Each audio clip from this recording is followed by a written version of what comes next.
Kita sedang menjelaskan bahwa amal saleh itu berdampak pada diri kita di dunia sebelum di akhirat. Amal saleh itu berdampak bagi diri kita di dunia sebelum di akhirat. Hadirin Allah muliakan, dan itu real, sangat jelas. Di antaranya misalnya Nabi SAW mengatakan, man ahabba an yubsatallahu fi rizqihi wa yunsa'alahu fi athari falyasir rahimah. Barang siapa yang ingin rizkinya dilapangkan dan usianya dipanjangkan, maka sambunglah tali silaturahim. Sambunglah tali silaturahim. Ini menunjukkan bahwa amal soleh itu punya dampak di dunia sebelum di akhirat. Karena dilapangkan rizki dunia atau di dunia dan dipanjangkan umur, ini jelas hal duniawi, tidak diragukan lagi, baik secara kuantitas maupun kualitas, tapi ada di dunia. Dan solusinya adalah sambunglah tali silaturahim. Sambunglah tali silaturahim. Bahkan hadirin muliakan, Ibnu Abbas mengatakan dan para ulama yang lain bahwa ada dampaknya ke wajah kita, dampaknya ke hati kita, dampaknya ke kekuatan badan kita dan kelapangan rezeki kita, dan dicintai oleh orang-orang yang beriman, orang-orang baik. Lalu kita lanjutkan ucapan Ibnu Abbas tersebut. Dan ternyata hadirin sekalian, yang berdampak pada diri ini di dunia sebelum di akhirat itu bukan hanya amal soleh, tapi juga maksiat dan dosa, maksiat dan kemungkaran. Itu pun berdampak pada diri kita. Abdullah bin Abbas radhiyallahu ta'ala anhu dan juga Al-Hasan, lalu Sulaiman At-Taimi dan para ulama lain itu menyampaikan, wa inna lis-sayyi'ati sawadan fil wajhi. Sesungguhnya dosa, kemaksiatan dan kemungkaran itu membuat wajah seseorang menjadi masam atau menjadi tidak cerah gitu loh, gelap. Sekali lagi, ini bukan, tidak harus menjadi hitam atau gelap, walaupun sawadan itu bisa diartikan hitam, tapi bukan itu maksudnya. Kita tahu Bilal itu dari Afrika, atau bin Abi Robah pun demikian. Dan sampai sekarang ada banyak ulama-ulama, orang-orang saleh dan wali-wali dari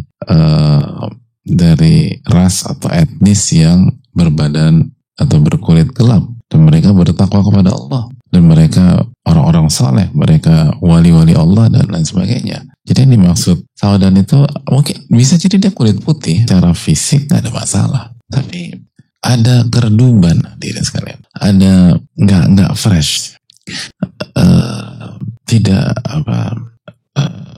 tidak keluar dari dalam hati, mungkin pucat, mungkin tidak kemilau, walaupun perawatannya luar biasa, tapi nggak ada yang beda dengan dia. Dan ini jangan salah paham. Lalu ketika kita ketemu saudara-saudara kita yang kulitnya tidak putih, wah, lo habis maksiat apa tadi malam? Bukan itu poinnya. Dan kita tahu bersama-sama bahwa sebagaimana di kacamata ahli dunia sekalipun, kulit hitam atau kulit yang gelap itu tidak konotasi negatif. Betul, banyak orang Indonesia tuh pengen kulitnya putih, tapi ada banyak orang kulit putih ingin kulitnya gelap. Kata mereka kulit gelap itu eksotis, dan mentok-mentoknya nanti apa hadirin? Mentok-mentoknya manusiawi. Manusia tuh ingin apa yang dia nggak punya gitu aja. Arahnya tuh nanti ke sana. Ketika misalnya di sebuah komunitas atau sebuah negara atau sebuah bangsa, mereka sulit mendapatkan warna kulit tertentu, nanti mereka kalau ini warna kulit bagus gitu, kita pengen kayak begini. Dan belum tentu yang punya warna kulit itu mensyukuri warna kulitnya. Kalau ditanya, mereka tuh pengen kayak kita. Dan begitulah manusia. Manusia kan menginginkan apa yang dia nggak punya, dan sulit mensyukuri apa yang sudah dia punya. Itu poin. Jadi jangan jadikan sebuah penilaian sebagian pihak menjadi sebuah kesimpulan yang komprehensif. Makanya wa inna lisayyiati sawadan fil wajah. bahwa maksiat, dosa, dan keburukan itu akan berdampak gelapnya wajah seseorang. Itu bukan berarti kulit wajahnya nggak memudar, jadi benar-benar lebih gelap, lebih ini dan seterusnya. Karena dan kalau kita lihat orang yang berkulit gelap itu kita langsung suudzon sama dia. Enggak. Ada banyak orang bukan hanya ingin punya kulit gelap, berusaha pengen, bahkan rela berjemur berjam-jam agar kulitnya lebih gelap daripada sebelumnya. Yang artinya poinnya adalah bahwa kulit gelap itu kalau secara fisik itu keindahan dan konotasinya positif bukan negatif. Adapun yang dimaksud dalam konteks ini adalah ada rasa yang berbeda dan rasa yang negatif yang akan dirasakan oleh orang yang melihat wajah orang-orang yang bermaksiat kepada Allah Subhanahu wa taala. Itu poinnya. Wa dhalamatan fil qalb, dan hatinya itu gelap. Jadi maksiat itu membuat hati kita gelap. Hati kita nggak bersih, hati kita kotor. Makanya sebagaimana kita sampaikan bahwa jangan berharap bisa sholat khusyuk kalau kita hobi gibah. Dan coba aja deh, kita habis ngomongin orang nih, gosip atau memfitnah orang dan seterusnya, habis itu coba sholat zuhur, khusyuk sholat zuhur. Ini poinnya, karena gibah itu maksiat dan dosa besar, apalagi kalau fitnah. Kalau fakta aja lalu kita omongin, bicarakan, itu dosa besar, apalagi kalau itu hoax atau itu berita dusta. Lalu habis itu masuk waktu sholat, kita sholat dulu yuk, nanti kita lanjut lagi. Bayangin, lagi asik gibah, break sholat, terus lanjut lagi sesi gibah gitu. Jadi jadi sholat itu adalah sebuah break dari sebuah sesi gibah. Gak mungkin khusyuk. Kenapa? Karena maksiat itu merusak hati dan memberikan kegelapan kepada hati. Gak bisa dia khusyuk, gak bisa dia tenang gitu. Nah, banyak orang berpikir gak ada hubungannya, gak ada talazumnya, gak ada pengaruhnya. Ini jelas pengaruh, hadirin. Dan itu kan akidah Ahlussunnah wal Jamaah, bahwa iman itu bertambah dan berkurang karena taat kepada syaitan. Jadi maksiat itu mengurangi iman dan otomatis menggoncang hati kita dan menggelapkan hati kita dan mengotori hati kita. Dan begitu hati kita kotor, itu ngerjain apa lagi, itu akan berdampak ketika kita mengerjakan banyak hal. Dan begitulah kehidupan. Lalu kita wahanan fil badan, dan ternyata maksiat dan kemungkaran membuat badan itu lemah, dan itu real. Betapa banyak penyakit yang membuat badan manusia atau badan seseorang itu hancur, drop, terpuruk, itu terjangkit karena kemaksiatan. Karena kemaksiatan. Ada banyak penyakit datang karena free sex, zina, obat-obatan terlarang, lalu tukar-menukar alat suntik atau insulin dan lain sebagainya. Akhirnya terjangkit. Dan begitu terjangkit, pengaruh nggak ke badannya? Pengaruh. Itu jelas sekali. Maksiat itu berdampak ke badan. Jangankan maksiat, mengerjakan hal makruh aja berdampak ke badan. Di antara hal makruh apa? Begadang nggak tidur dalam sebuah malam tanpa alasan syar'i. Dia nggak bermaksiat juga, tapi dia juga nggak mengerjakan amalan yang hanya bisa dikerjakan pada malam itu. Kalau dia harus mengerjakan sesuatu amalan yang positif, yang ketaatan atau amal soleh, dan hanya bisa dikerjakan malam itu, maka nggak ada isu. Atau ada dalilnya seperti mencari Lailatul Qadar. Tapi ketika dia mengerjakan hal mubah, nggak amal soleh, tapi juga nggak haram, tapi membuat dia nggak tidur, maka jatuh kepada makruh. Karena Nabi SAW mengatakan bahwa sunnah beliau, saya sholat dan saya tidur. Begitu misalnya kita nggak tidur sampai subuh, pengaruh ke fisik kita nggak ketika pagi itu atau di duha itu atau di siang hari tersebut? Pengaruh. Itu bukan maksiat, itu pengaruh. Gimana kalau maksiat? Jadi sekali lagi itu sangat mudah dan sangat gamblang dilihat lah. Makanya coba evaluasi. Banyak kita, banyak ibu-ibu dan bapak-bapak tentu saja yang punya kendala kesehatan di usia 40 tahun, 50 tahun. Itu ketika dievaluasi, penyakit yang membuat badannya itu melemah, itu karena pola hidup di usia 20 tahun, 30 tahun, dan pola hidup itu diisi dengan banyak kemaksiatan kepada Allah Subhanahu wa taala. Itu. Dampaknya bukan pada 20-30 tahun, dampaknya pas 40 tahun, 50 tahun. Dan ketika evaluasi, iya sih aku salah pola hidup Pak Ustadz. Bukan hanya buang-buang waktu, pola aku tuh udah salah deh, udah salah. Itu poin. Dan melemahkan badan dia sekarang. Wa naqsan fi rizqi, Dan maksiat itu mengurangi rizki. Dan mengurangi rizki ini, catat baik-baik, bisa mengurangi kuantitas atau mengurangi kualitas. Walaupun kuantitasnya sama, atau bisa jadi kuantitasnya bertambah.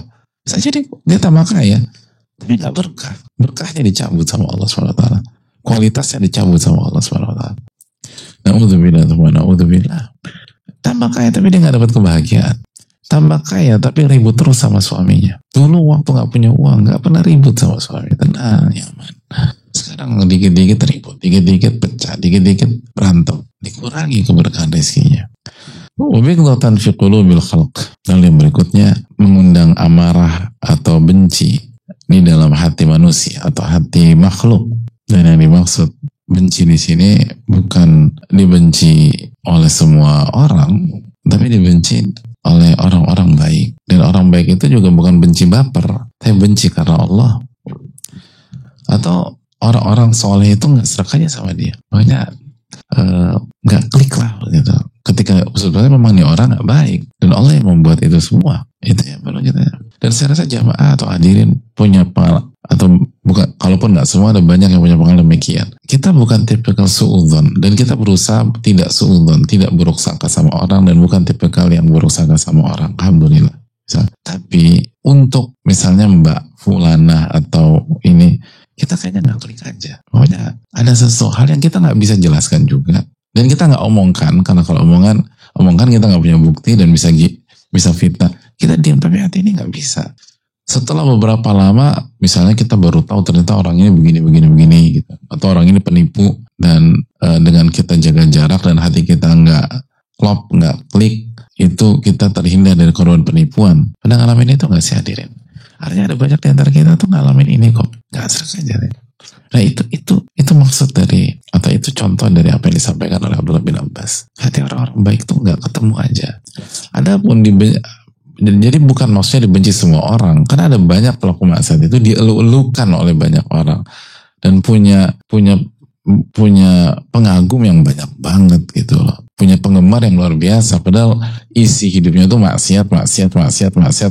Bukan itu poinnya. Poinnya adalah orang-orang tertentu, orang-orang soleh, orang-orang yang bertakwa kepada Allah. Makanya kan kita harus hati-hati, artinya kita harus evaluasi kenapa orang-orang bertakwa itu enggak ini sama saya. Itu harus penting untuk bertakwa, karena jangan ada sesuatu.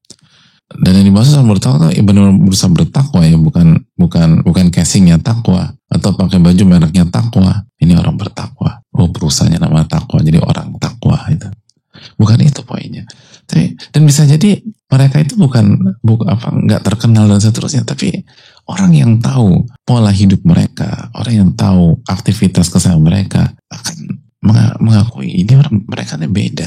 Nah, lalu kita ingin dekat sama mereka, nggak bisa. Mereka akan berusaha jaga. Kenapa ya? Itu harus ditanya, kenapa ya? Ada masalah apa dengan saya? Kok saya nggak bisa tembus itu? Di waktu yang sama, kita bisa tembus dengan mudah komunitas A, komunitas B yang isinya banyaknya maksiat. Itu tambah tanda tanya tambah besar lagi. Kok kita bisa dengan mudah dekat sama orang-orang, misalnya kalau di dunia ibu-ibu yang suka gibah, yang suka fitnah, suka buruk sangka, suka suudzon, kok justru saya didekatkan sama Allah dengan orang kayak gini ya? Itu tanda tanya itu. Ada apa dengan diri saya? Inna tuyura bi ashkaliha taqar. Kata para ulama, burung itu akan ngumpul dengan sejenis. Gak hanya ceritanya perkutut gabung sama Raja Wali. Gak ada, walaupun berusaha kenalan, perkutut PDKT, ayo dong kenalan dong, aku perkutut, panggilnya Utut. Bisa gabung gak dengan komunitas Raja Wali kalian atau komunitas elang kalian? Gak akan diterima. Itu kata para inna tuyura bi ashkaliha taqa. Burung itu akan berkumpul dengan sejenis. Al-arwah junudun mujannada. Ruh itu seperti pasukan, satu batalion, satu kompi, satu satuan. Siapa yang setipe atau bahasa ibu on the same page itu akan bergabung otomatis. Yang beda nggak bisa masuk. Jadi hadirin Allah, karena itu apa ya, pesan-pesan atau sign-sign dalam kehidupan yang harus kita renungkan dan harus jujur. Makanya karena misalnya almaru ala dini khalili, seseorang di atas agama sahabatnya. Makanya kita susah menilai diri kita, jamaah sekalian. Siapa di antara kita bisa menilai diri kita? Dan kita lebih mudah menilai orang lain. Nah, coba kita nilai. Kita sekarang lingkungannya siapa? Teman kita si A, si B, si C, si D. Nilainya gimana mereka? Kalau mereka solid, mereka bertakwa kepada Allah, ibadah mereka dijaga, mereka menata hati dan seterusnya, kita bukan hanya bersyukur punya teman kayak mereka, tapi lebih dari itu kita bersyukur semoga memang level kita seperti mereka. Memang di sisi Allah kita orang baik, tapi kan susah mengatakan demikian. Dan memang nggak bisa mengatakan fala tuzakku anfusakum, janganlah, maka janganlah kalian merekomendasi diri kalian sendiri, nggak bisa bilang demikian. Tapi kita bisa apa namanya?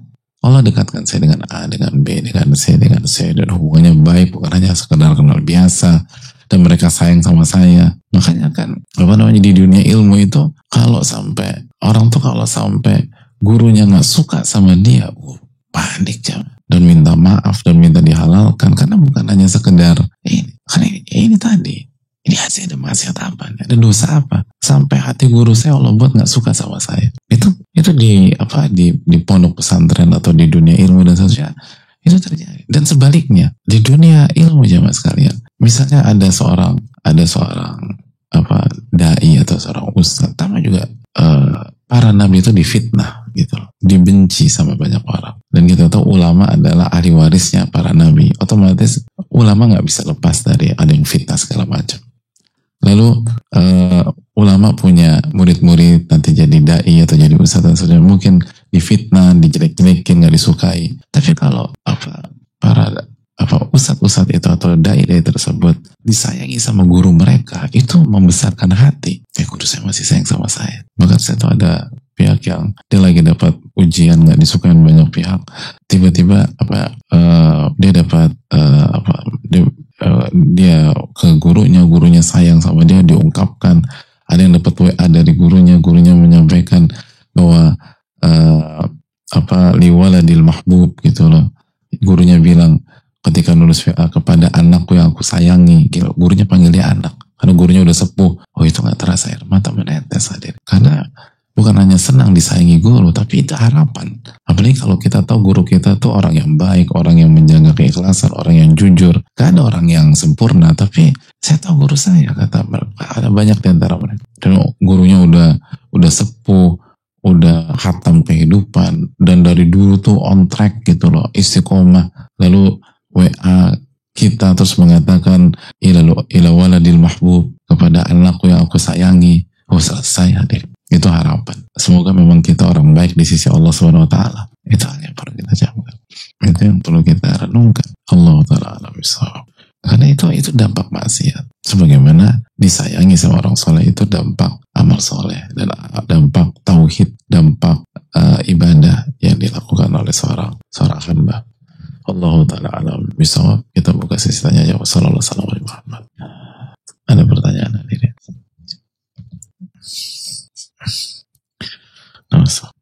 Bismillah. Assalamualaikum warahmatullahi wabarakatuh. Assalamualaikum ya Ustadz wa iyyakum. Semoga Allah senantiasa memberikan rahmatnya untuk Ibnul Qayyim dan para ulama yang lain, amin ya rabbal alamin. Semoga Allah senantiasa memberikan keberkahan dan kebaikan dan penjagaan kepada Ustadz, keluarga, seluruh tim kajian dan seluruh kaum muslimin, amin ya rabbal alamin. Amin ya rabbal. Ustadz saya adalah mantan istri dari seorang duda, anak 3, mantan istri. Ustadz pengajar Al-Quran. Jadi mantan suaminya Ustadz pengajar Al-Quran. Qadarullah pernikahan kami hanya secara agama saja dan hanya 5 bulan.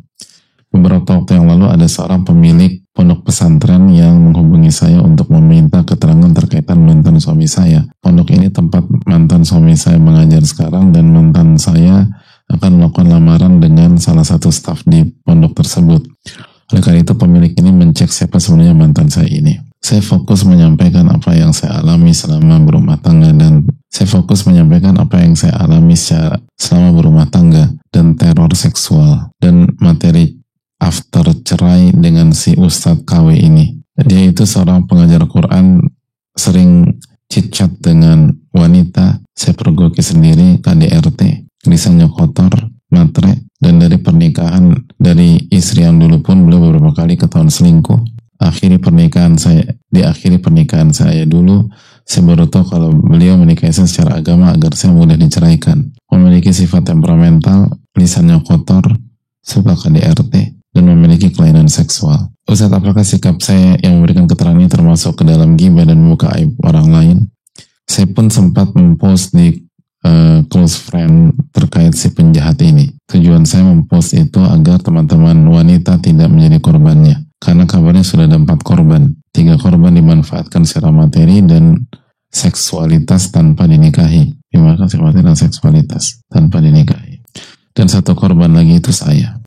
Kenapa ya Ustadz, orang ini kan seorang pengajar Al-Quran. Dia bisa dengan tenang ketika mengajar Al-Quran padahal sering bermaksiat. Apakah ini yang dinamakan menjual agama, menggugur dosa saya? Amin ya rabbal alamin. Semoga Allah mudahkan Ustadz dalam menjawab pertanyaan saya. Jazakallahu khairan wa barakallahu fikum wa iyyakum.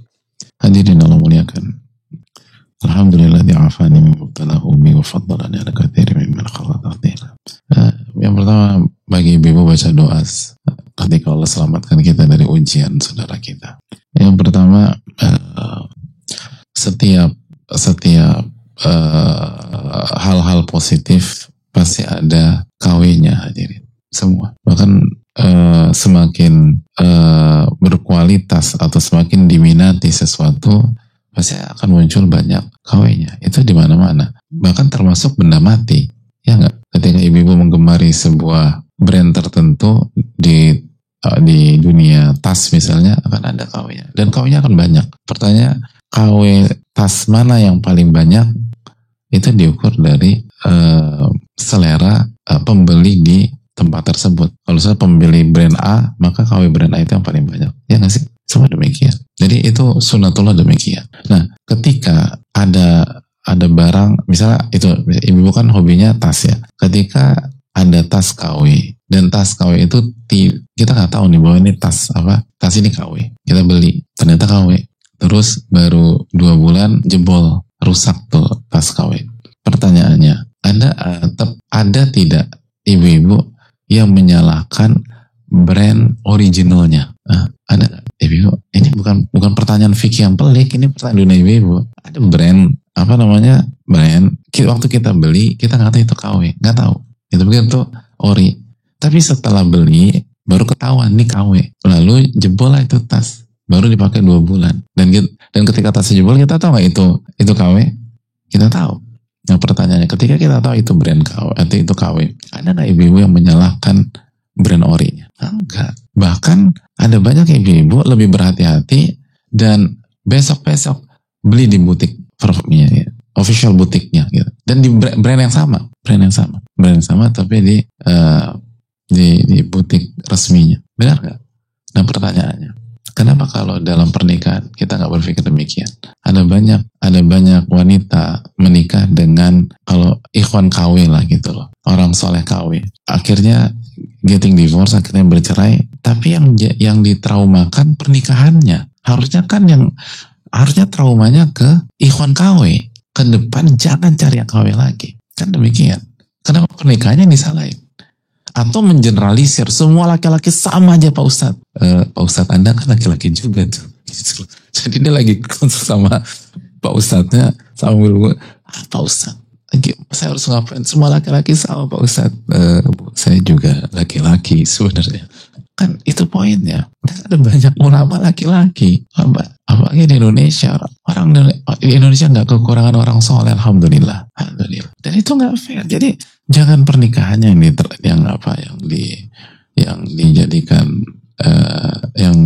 dijadikan bahan trauma, atau jangan semua laki-laki dipukul rata.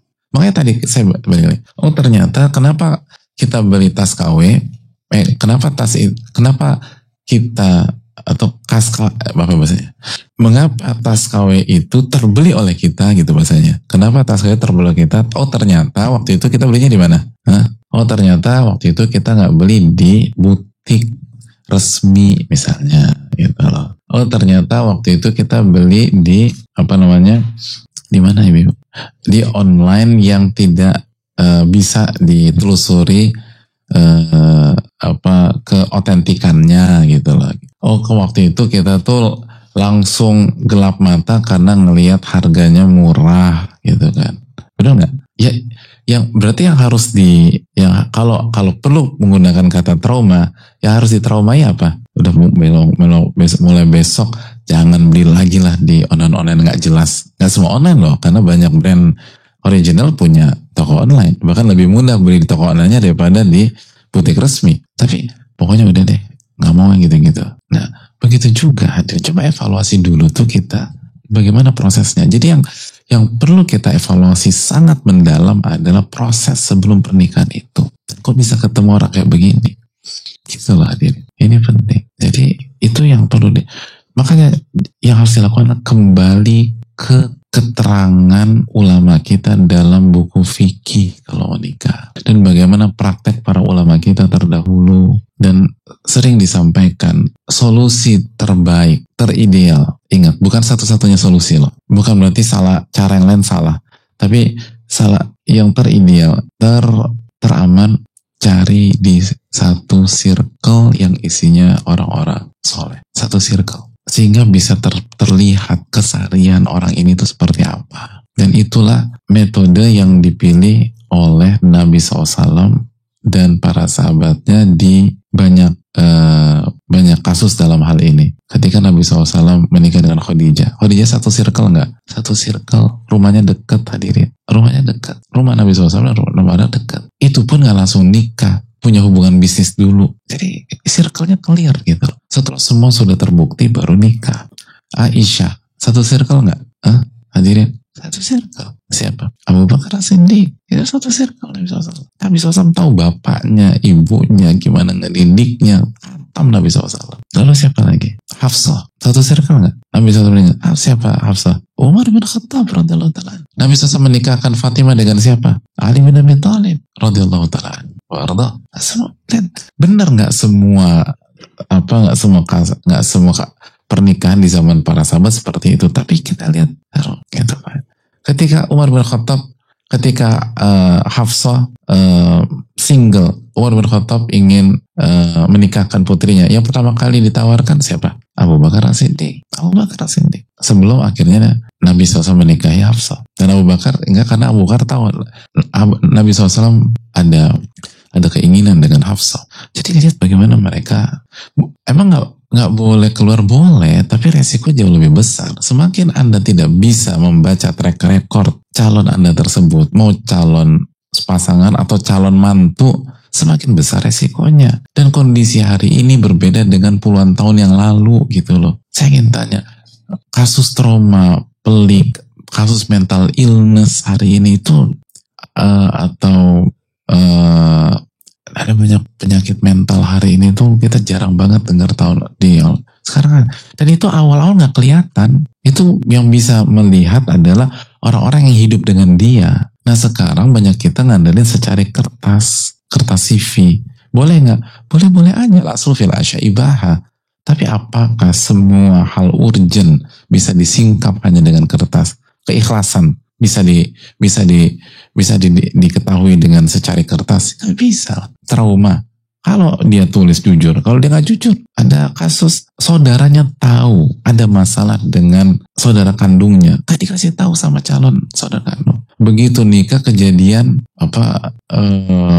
bermasalah, ditanya sama kamu sebagai saudara kandung tahu nggak penyakit ini? Tahu. Kok nggak kasih tahu saya? Lupa. Masa lupa sih? Ini penyakit serius. Apa ya lupa? Ada yang bilang nggak sempat gitu loh. Proses 3 jam, jadi nggak sempat. Sekali lagi, ini poin penting. Ini kejadian di lapangan tuh begitu. Jadi jangan prematur gitu loh. Kita tuh kadang-kadang nggak melihat sebuah riwayat dengan wisdom dan melihat riwayat dengan utuh. Kita melihat misal banyak pernikahan di zaman Nabi SAW itu cepat. Pertanyaannya, kondisi hari ini dengan kondisi dulu sama atau enggak? Gitu. Kondisi dulu itu semua saling kenal. Makanya kita tahu hadis Umar ketika malaikat Jibril datang, malaikat alaihissalam datang ke majelis Nabi SAW dengan perwujudan seorang laki-laki. Apa kata Umar bin Khattab? La yura alaihi atharu safar. Orang ini tidak terlihat baru saja tiba dari perjalanan baru. Orang ini penampilannya bukan musafir. Tapi di waktu yang sama, berarti yang kenal orang ini. Ini bukan orang Madinah. Jadi Umar tuh tahu ini bukan orang Madinah. Itu bisa menunjukkan betapa sangat sederhananya dan sangat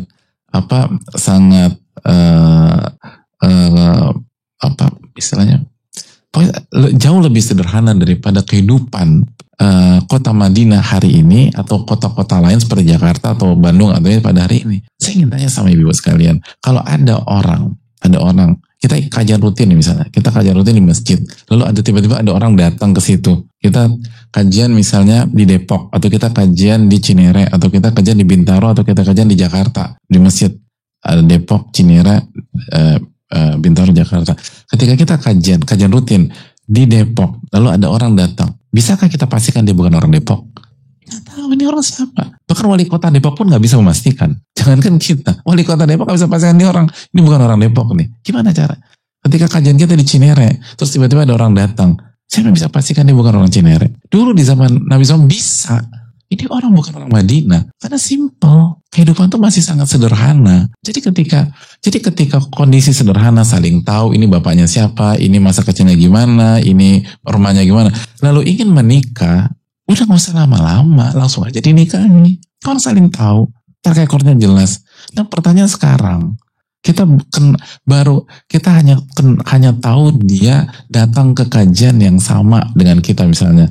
Lalu besok mau langsung menikah, pekan depan mau nikah. Ini orang siapa? Orang tuanya siapa? Masa lalunya gimana? Punya mental issue apa enggak? Track recordnya seperti apa? Gak tahu. Cuman Allah mau belajar itu. Ini kan gak sesimpel itu. Ada orang ngajak kita berenang di laut lepas. Kita tanya, bisa berenang gak? Alhamdulillah, mau belajar. Kira-kira mau berenang sama dia enggak? Ya enggak. Nikah kan berenang dalam samudera kehidupan. Kok sesimpel itu? Emang gak boleh? Ya boleh. Tapi resiko tanggung sendiri. Ini pelajaran mahal. Pelajaran mahal buat kita. Dan inilah yang kita sampaikan berkali-kali. Untuk diri kita khususnya. Bukan untuk kita tembakan ke pihak lain. Untuk diri kita. Bahwa bedakan antara ilmu maklumat dengan ilmu nafi. Bedakan antara ilmu sebatas wawasan, mengetahui, mengerti, memahami. Dengan ilmu yang bermanfaat untuk merubah imannya menjadi lebih baik. Bermanfaat untuk memperbaiki ketakwaannya. Bermanfaat untuk memperbaiki akhlaknya. Dua hal itu beda. Ini salah satu contohnya. Nggak sama. Selama ini kita berpikir itu satu poin. Padahal itu dua poin yang berbeda. Kita berpikir kalau orang belajar otomatis dia langsung jadi orang baik. Enggak sesimpel itu. Makanya itu yang Nabi SAW mengatakan, Allahumma inni as'aluka ilman nafi'ah. Ya Allah berikan ke aku ilmu yang bermanfaat. Bukan sebatas ilmu yang banyak. Itulah alasan kenapa Sufyan Ats-Tsauri mengatakan, apabila Anda melihat seseorang yang semangat datang ke kajian tapi nggak semangat mengamalkan, jangan diajarkan orang kayak begitu. Itulah Sufyan Ats-Tsauri. Karena itu tadi mereka tuh mengerti ada perbedaan antara ilmu nafi dan ilmu yang tidak bermanfaat. Jadi mereka ini dua spesies yang berbeda gitu kalau pakai bahasa biologi. Dua kelas yang berbeda. Nah, kalau kita punya masalah dengan kelas yang B, jangan kelas A yang disalahin juga. Beda. Anda ketemu sama orang yang di kelas itu. Ke depan, jadikanlah pelajaran, dan kalau mau nikah, cari yang di kelas A. Cari orang yang ilmunya nafi, itu poinnya. Nah itu, makanya hanya tahu dia kajian di kajian A, kajian B, atau dia ada di pondok A, pondok B, belum cukup. Kita harus tahu bagaimana kehidupannya, bagaimana track recordnya. Nah itulah kenapa orang pondok hubungi penanya. Arahnya orang pondok ini pengalaman gitu. Makanya nggak langsung kalau mentah-mentah, cek dulu gimana dengan mantan istrinya. Hadirin sekalian, ada nama-nama besar di era-era klasik itu menjalani perceraian lebih dari satu kali. Ada beberapa nama. Menariknya, mantan istrinya itu baik-baik. Kalau bicara tentang mantan suaminya, nggak ada dicampaikan kecuali kebaikan. Bahkan ada dalam biografi salah satu orang soleh terdahulu, itu kalau ada acara kayak acara kondangan gitu ya, acara yang melibatkan masyarakat, itu kalau bubaran itu mantan istrinya, saya sebutkan mantan karena lebih dari satu, mantan istrinya itu nunggu mantan suaminya ketika bubaran hanya untuk mengucapkan salam. Udah selesai, nggak ada fitnah juga, nggak ada, hanya salamnya, menunjukkan bahwa perceraian mereka itu berkah, mereka orang baik. Terus kenapa cerai Ustaz? Gak semua orang baik itu bisa disatukan, itu kehidupan. Gak semua orang baik itu bisa disatukan. Gak semua orang baik itu cocok. Anna suka ibidimi'ah. Manusia itu seperti 100 onta. Dari 100 onta bisa jadi gak ada yang cocok, atau kalau cocok cuma 1 aja atau 2. Jadi bisa aja terjadi perceraian. Nah makanya orang pondoknya mungkin ya arahnya, saya gak tahu juga arahnya mau ngecek gimana nih orang baik atau enggak. Itu poin. Jadi sekali lagi hati-hatilah jamaah dalam masalah ini. Terus jangan trauma kepada pernikahannya, dan jangan trauma dengan para pengajar Quran, para ustadz-ustadz Quran. Ada banyak ustadz yang ngajar Quran ikhlas-ikhlas, tulus-tulus, gak ada kepentingan, dan bisa menjadi suami yang baik, bisa menjaga istrinya dengan baik. Ada banyak kan. Jadi itu poinnya. Kalau kita dapat yang kawin, jangan yang orinya diomelin juga, atau ikut terlibat trauma. Nggak ada. Dan lihat kita tuh waktu itu di prosesnya seperti apa, dan di mana. Ini penting. Dan cross check benar-benar. Allah Ta'ala alam. Dan sekali lagi dalam masalah mencari suami, hadirin. Kalau kita tidak tahu luar dalam laki-laki tersebut, kalau tahu luar dalam harus pacaran dong Ustaz? Nggak harus. Saya ingin bertanya, wanita bisa menikah dengan sepupunya nggak? Bisa. Secara urf kita kenal baik sama sepupu kita nggak? Ada banyak wanita kenal baik sama sepupunya luar dalam, tahu ini udah kayak ini, dan bisa nikah dengan dia. Bisa aja, nggak harus pacaran. Nah, poin saya gini, kalau kita tidak tahu calon kita atau laki-laki luar dalam, kalau usahakan libatkan laki-laki untuk membantu kita ngecek ini orang. Itu sebenarnya fungsi wali dalam pernikahan. Fungsi wali bukan hanya sekedar ijab qabul. Fungsi wali dalam Islam, wali itu walinya perempuan siapa? Ayah kan, atau laki-laki dari pihak ayah atau saudara kandung. Dan fungsi wali dalam Islam itu bukan hanya mengucapkan kalimat ijab atau menikahkan, tapi mengawal proses dari awal. Bisa dia pilihkan atau bukan pilihan dia, tapi dia kawal. Ini laki-laki siapa? Dicek semuanya sampai menikahkan. Bahkan setelah menikahkan, sebagian ulama fikih menyampaikan bahwa, atau sebagian masyayikh menyampaikan bahwa dikawal, tapi jangan mengintervensi. Dikawal, pastikan ini perempuan di keluarga kita, atau ini anak perempuan kita, atau kalau itu ini keponakan perempuan kita, atau ini adalah kakak perempuan kita, atau ini adik perempuan kita. Pastikan datang, tanya baik nggak, gitu, dicek. Pak, apalagi kalau kita deket ya, seorang ayah kalau deket sama anak perempuannya kan tahu anak perempuannya menyembunyikan sesuatu, tahu anak perempuannya menyembunyikan sesuatu, gitu Pak. Jadi itulah fungsi wali. Nah menariknya, wali itu gak bisa perempuan. Wali itu semua laki-laki. Bukan karena wanita rendah, enggak. Tapi laki-laki dan wanita punya spesialisasi masing-masing. Dan ini spesialisasi laki-laki. Kenapa? Karena tugas wali diantaranya adalah untuk membaca laki-laki yang maju ke wanita mereka. Dan yang paling tahu dunia laki-laki. Ya. Benar gak Gil? Oh Masya Allah. Betul. Dan di masyarakat tadi jarang laki-laki itu cerita tentang dunianya ke istri, atau jarang laki-laki cerita dunianya ke ibunya, atau ke jarang. Beda dengan wanita. Wanita nggak ditanya aja cerita. Kamu tahu nggak Beb? Aku tuh semua diceritain kalau sama wanita. Jadi, tapi coba kalau ibu-ibu ngulik ada apa kalau suami aku sama teman-temannya ngapain aja sih? Ditanya. Emang dibuka semuanya? Enggak. Kecuali 1-2 laki-laki aja. Mayoritas laki-laki nggak cerita. Udah bahasa yang lain aja. Ya biasa, gitu-gitu aja. Gitu. Normal lah, normatif. Gimana sih? Jadi pokoknya dipalingkan terus. Oh berarti ada skandal Pak Ustadz? Enggak juga. Itu laki-laki. Enggak. Mereka sangat ngejar. Itu karakter aja. Gak harus ada skandal, gak harus ada sesuatu. Beda. Walaysa dzakaru kal unta, kata Allah Subhanahu wa taala. Laki-laki itu beda dengan perempuan. Nah, makanya dalam masalah sepenting ini, pernikahan ini kan masalah kehormatan wanita. Gak bisa main-main. Kehormatan wanita loh yang dipertaruhkan. Maka yang turun adalah laki-laki versus laki-laki. Jangan wanita disuruh berhadapan dengan laki-laki. Akhirnya arti masalah laki versus laki wali berhadapan dengan calon mempelai laki-laki, dicek semuanya, ditanya di semua, dan nggak cukup hanya ketemu ini, ketika ketemu dicari tahu nih orang siapa, bagaimana pergaulannya, ini seperti apa, apalagi hari gini jamaah. Allah Ta'ala bisa. Makanya kalau wali nggak perform, banyak wanita tapi waliku tuh nggak kayak begitu Pak Ustadz. Aku tuh ya nggak bisa aku ngandelin misal papaku atau ayahku atau misalnya ini, atau misalnya papa udah nggak ada, terus ada ini, terus hubungan aku nggak deket. Maka cari laki-laki yang bisa berperan seperti itu dari keluarga besar misalnya, atau orang sosok yang benar-benar yang sayang sama kita dan berusaha menjaga kita gitu, dan ngerti cara menilai orang itu. Makanya dari awal makanya saya katakan, terapkan ilmu fikih atau ilmu ulama yang disebutkan dalam ilmu fikih dan bagaimana praktek para ulama di sejarah kita. Itu udah kuncinya. Hari ini banyak kasus, faktornya karena kita nggak ngerti ilmunya.